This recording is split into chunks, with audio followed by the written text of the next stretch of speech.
Welcome to Breaking Solo, how solopreneurs break barriers, build brands, and embrace the future of business. Good afternoon, everyone. I am thrilled to be joined by a longtime friend, Michael Stover. We started working together years ago. And Michael, thank you for being here. Please tell the audience a little bit about yourself.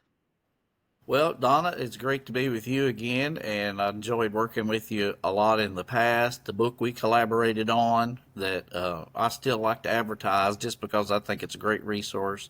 I'm a freelance digital copywriter that creates copy for web pages and blogs. My main clients are marketing companies who outsource their copywriting to a copywriting professional instead of doing that in-house. I also do a pretty good side business. I call it a side business in ghostwriting for folks who want to create a book like you advertised. That's a great new business card today. And I'm seeing more of that people are wanting to put some kind of a book out there. So I'm excited to do that also. Awesome. You know, Michael, 97% of the people want to write a book, but only 3% ever complete it. That's right. Yeah, amazing. And I feel that. I mean, before I ever did my first book, I had notes in a drawer back when we did, paper and pen notes for years. Yeah, for sure. Okay, so did you always know this was going to be your path, or did you pivot from something else? I pivoted from something else. I always wanted to be a writer. One of my heroes was John Boy Walton on the old Walton's television show, who wanted to be a writer. And when I started fooling with just writing things as a teenager and later even as a young adult, the only avenue there was a publishing company. You had to write the whole thing, submit it, and go through 500 rejections before you might even get a hook. So I really didn't pursue it. I actually pursued a different career path, a ministry career, but and throughout that, I did some commercial writing that was actually published. But when that career kind of imploded on me, I had to do something to feed my family. I had a family of 7 of us total. We lost everything we had to move back across the state, move in with family, and start over. I immediately just went job hunting and started substitute teaching and then began working in education. But I knew I had writing experience that had been published, so I knew I had something to offer. I just didn't know how to start. So I basically got on the internet and just started looking for opportunities, fell backward into digital copywriting by finding opportunities on the Upwork Freelancer platform. But then after doing some of that stuff back and forth, I randomly connected with who became a golden mentor to me in a Facebook writers group chat group. I answered a question that she asked. Just, a lot of people were answering, and I answered a question. At this time, I don't even remember what the question was, but she private messaged me and asked some questions and then said, hey, well, I may have some work for you. And I began editing what her other writers were creating. It was just kind of a double way of checking for quality. And from that, I started my own side business in 2014, Michael Stover, freelance writer and editor, and then took it full time in 2018. And since then, beginning right between 2021 and 2022, added a handful of subcontractors who also write some material for me. It's a great path, Michael. It's unusual to say the least. Well, we don't always take a straight shot at where we're going. I don't think any of my paths have led directly anywhere. That's awesome. So, have you ever faced a moment where you thought about giving up? And if so, what changed your mind? A couple of those moments. One of them was with the mentor that I mentioned. I thought I had a great gig and really just got too comfortable and didn't do the work the way it should have been done. I was getting lazy, knocking it out fast. Nothing wrong with speed if it comes with quality, but she pulled me up short and pulled that client's work away from me until I learned to do it the right way. And so for a period of time, I did other work for her, but a lot less. And I'm not for as good a client until I learned that lesson. That was a huge blow. I mean, I thought, man, this is the greatest gig I've ever fallen into. How could it get any better? And then the bottom fell out. And my income was cut too, because this was a significant client of hers that we did a lot of work for. And so I had to kind of pull myself up short and say, am I going to do this seriously, or is it time to do something, quote, normal, unquote?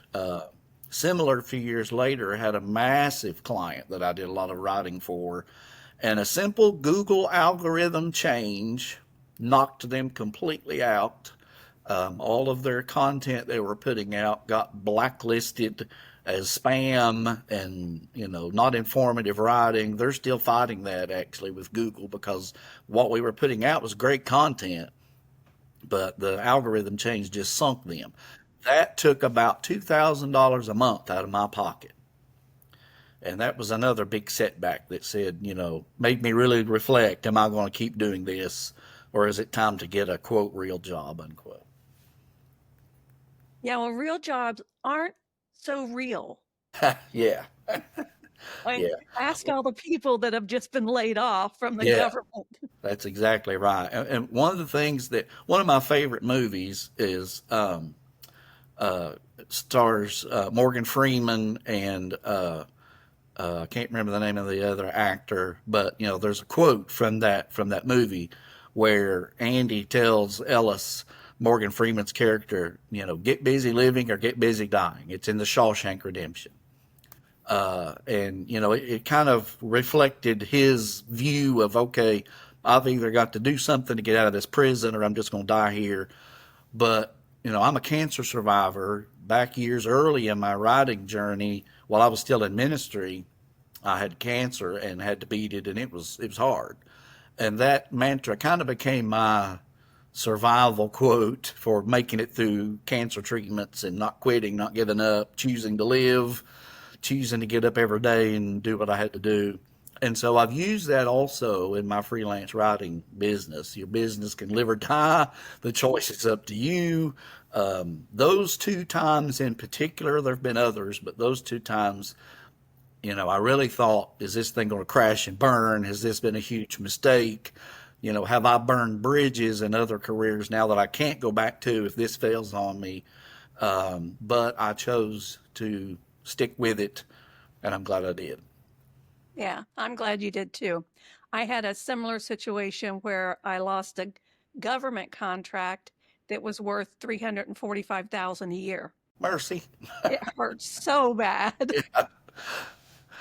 So bad. All right. So is there a way that you found a unique niche in the market? Yeah, by accident, like the rest of my journey. I thought I could just, when I started on Upwork, I was just looking for jobs. I mean, I had a family to feed. We were living with parents, didn't even have our own home. We lost a car, it was repossessed. I just need to make money. And so anybody wanting anything written, I was putting in bids on it, trying to do it. And was kind of proud at the moment that I was a generalist, that I could just write anything. Well, that didn't last long. I'd started doing some writing for an online college platform, and they wanted me to create a technical manual. And at the time, I hadn't even completed my own college degree. I had a high school diploma and half of a degree. And so, they sent me this complex subject and wanted me to explain it. And, I spent hours on this thing, and it was a complete disaster. And when their editor kind of first looked at it, it was ridiculous. And he said, okay, this is probably not a good fit for you. And so then I made me take a hard look at, okay, what can I do? What am I doing? I mean, and I can, absorb information and simplify it. I feel like I'm pretty good at that. And I can take some weird stuff. I mean, I can use talking cats and time traveling sandwiches and make analogies and do whimsy, or I can do business. And so I thought, well, how can I leverage that strength and narrow down what it is that I focus on? And I found that a lot of business concepts I can readily explain and understand and describe why you need this as a client and why you need to, give them your email, click the link, download the free whatever, and, call this person. And so that led me to narrowing the niche to freelance digital copywriting, creating compelling copy for web pages and blogs. That's what you'll see on my website and on my profiles everywhere else. And that's narrowed to medical, dental, legal, real estate, service industries. Nothing incredibly technical. I stay away from that after that first huge crash and burn. But other things I find that I can understand and explain and make it compelling, that's become my signature. Awesome. Well, that's good. See, you just don't always know the right path. Right. But when you find it, it fits like a glove. It does. Yeah, it does. Okay, so tell me, what's one tool, app, or resource that you just can't live without? I'm not big on a lot of tools. I've tried things, and maybe it's just when I'm old fashioned. I mean, yes, all my work is digital. I use most of the time a laptop computer because it lets me be mobile. And all of the resources I do, I submit that digitally to my clients. So, I've tried writing apps and things like that. And yes, I use some of those and editing apps to really help with grammar, but sometimes I like my grammar more than theirs. Grammarly has been a big help, and it has improved. At first, I rejected probably over half of the recommendations to make this sound better or whatever. They're getting better with that. I think they grow on you how I write, and they adapt to that. But when you write for different clients that want different voices, you can't just adopt every change that it suggests. And I've found other writers telling me the same thing that use ChatGTP or whatever. It has to be personal. And so, I like to say writing tools don't make the writer. They might help me, but I can't depend on them. But as a solopreneur freelancer, the thing that has helped me the most is a great invoicing software that handles billing and estimates and keeps up with income and taxes, can generate reports with just a few clicks. Finances are not my thing, and that's been a huge boon to me as a solopreneur. I finally kind of got someone that kind of helps me with that I subcontract some things to. In the early days when I couldn't afford to do any of that, I was a one-man band. But I use Wave apps. It's very simple, which helps me because when it comes to finances, I'm very simple. But if you're starting out or as you advance, there are more and more capabilities with that you can adapt to use for your business that I'm just kind of beginning to use now. And I think that would be for a solopreneur or a freelancer in any, industry, something that could take care of billing and taxes and reporting and that kind of stuff automatically for you. Keep up with every little bit of that is golden. Awesome. Thank you for sharing that. So, what daily habits or routines help you to stay focused and productive? I'm a routine guy. My kids have said, I'm boring because my days pretty much go the same way. But to me, that is security. That's comfort because it's proven. It gets me through. I like to set in the evening before the next day. I set clear goals for the next day, what needs to be done, what's prioritized, what's important, what has to be first. Sometimes that's just by due dates. Sometimes, other things apply. But I like to set clear goals so that the next day I don't have to get up and spend time figuring that out. I just pick up my to-do list and it's already made out and it's got priorities on it. I stick to a structured routine. I mean, I take breaks at the same time. I get up and walk my dog for exercise at the same time. I drink the same cups of coffee every morning. But, I do certain things in the morning. I check email at certain times of day, and then I shut that off. I don't open any social media unless I'm doing advertising or laying in bed at night next to my wife killing time and we're talking and laughing about stuff. That you could just waste so much time with that. I have a comfortable workspace that really helps me stay productive. My coffee's close, comfortable chair, great lighting, minimal noise. My dogs are allowed to come in and out, but they don't make a lot of noise, and I like having them around. Finding a mentor was golden. I've learned a lot from my mentors. The one especially that I mentioned that drew me up short. I've learned so much more from her. Practicing self-care was something that I came late to. When I started out, like I said, on the freelancing platforms, I just need to make money, and I needed to make as much as possible. So, I was at the school at 7 o'clock in the morning. I got off at 3:30. I got home, and I was on my computer until midnight, just trying to make money. And there wasn't time for self-care. There wasn't time for self-learning or continuous learning. There wasn't time really to be healthy. I didn't eat meals. I didn't exercise. And, I went to a sedentary lifestyle, so I started gaining weight. I got diabetes.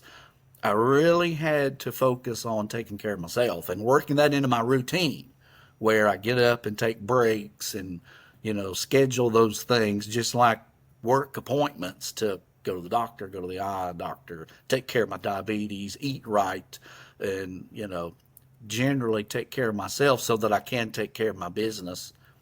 And then most of all, I guess just being thankful for where I am every day.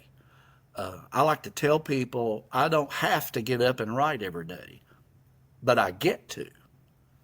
And that's how I feel every morning. When I get up, I look forward to what I do because I'm doing something, writing on something different practically every day.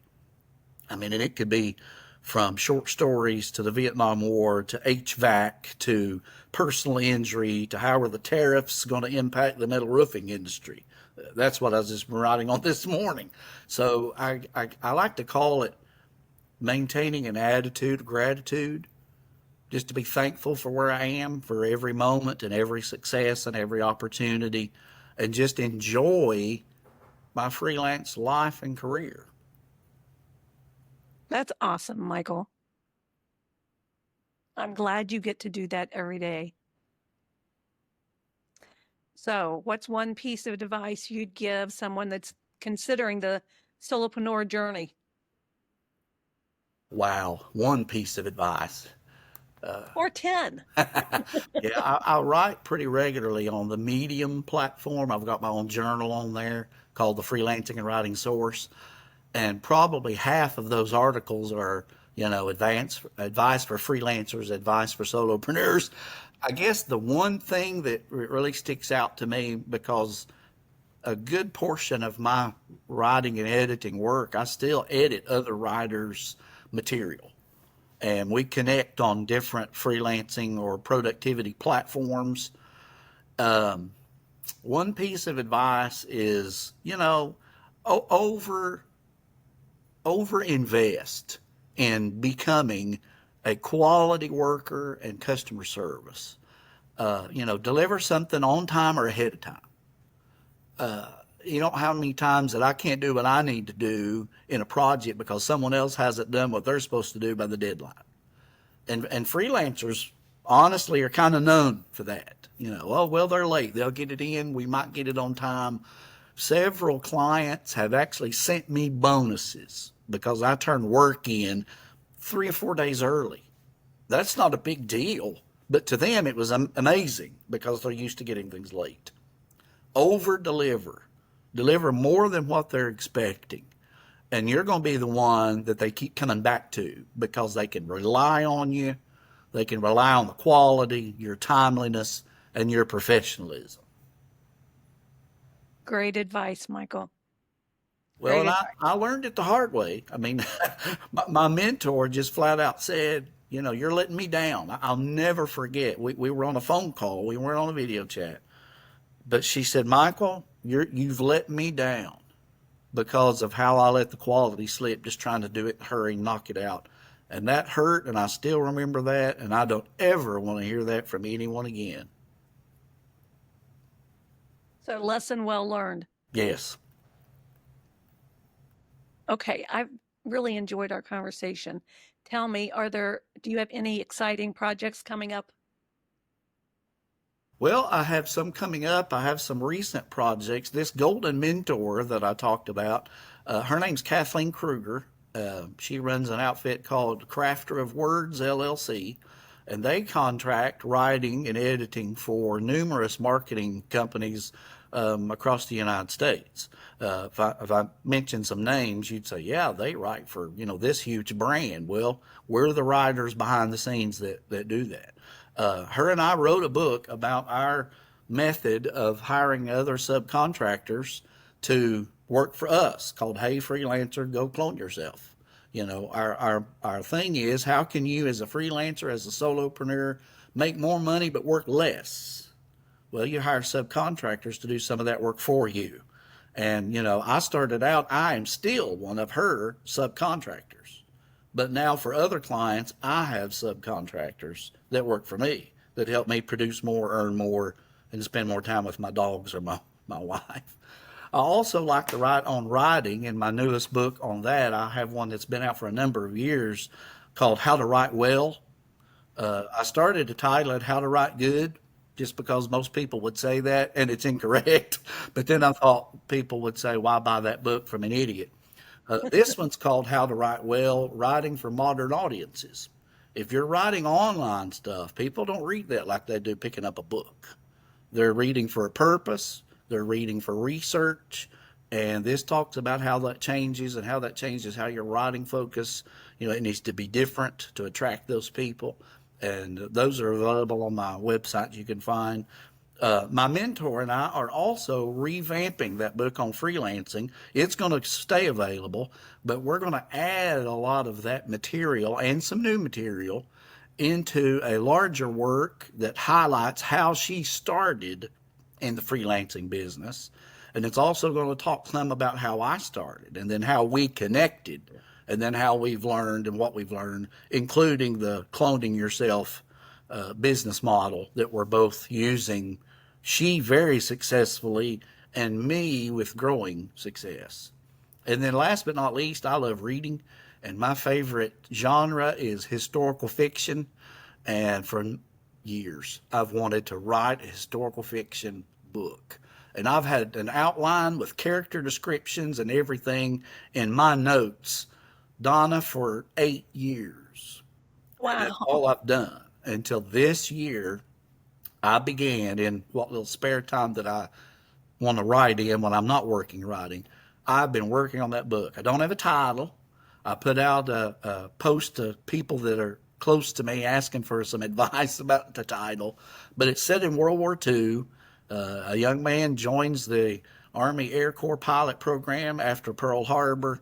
It follows him through training in the United States. It follows him to Europe, where he flies a B-17 bomber over France and Germany, in his career and just what he learned. And I want it to be more than entertaining, although I want it to be that. I want it to be historically accurate, but I also want it to say something. And so I'm trying to weave in his faith. He's a Jewish young man, and how he's discriminated against because he's Jewish. A lot of people underestimate him. Even his trainers, his supervisors in the service really just discount what he has to offer. They openly question how he even made it into the service.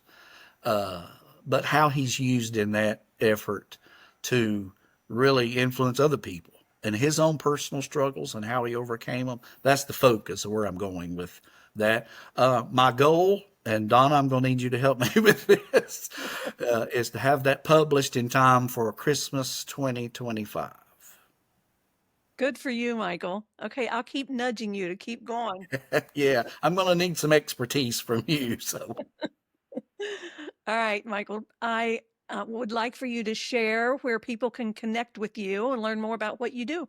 Okay, the easiest way where you can find everything that I want you to know about me is just my website, and it's my name, michaeldstover.com. There you can find a link to the books that I've written recently. You can find a link to my writing journal on the Medium platform. There are some free articles that you can read there, but if you're a subscriber, you can read everything that I do there. I'm also on LinkedIn. If you'll just search Michael D. Stover, I have a LinkedIn profile. I actually have a business and a personal profile. I have a business Facebook. If you're on Facebook, you can look up Michael D. Stover, writer and editor, freelance writer and editor, and you'll find me there. And I welcome you just to, shoot me an email through my website. It's mike@michaeldstover.com. I love to connect with other writers and other freelancers that have questions so that I can encourage them, even if they're not writers, even if they're a freelancer in another niche. I've had other people contact me and say, how did you do this? How did you start this? Where did you find these resources? I'm always glad to pass along some information and share what I've learned. We're kind of all trying to do the same thing together in different ways. So if I can help someone else the way a lot of people have helped me, I just feel like I'm passing on the wealth. That's awesome. Michael, thank you so much for being with me today. I've thoroughly enjoyed it, and I'm sure the audience has as well. Audience, the links to Michael's website and other platforms will be included in the show notes. Thank you, Donna. I've enjoyed spending time with you and getting to talk with you again, and I'll be calling you soon for help on this new book. All right, great. Thanks, Michael. Thank you.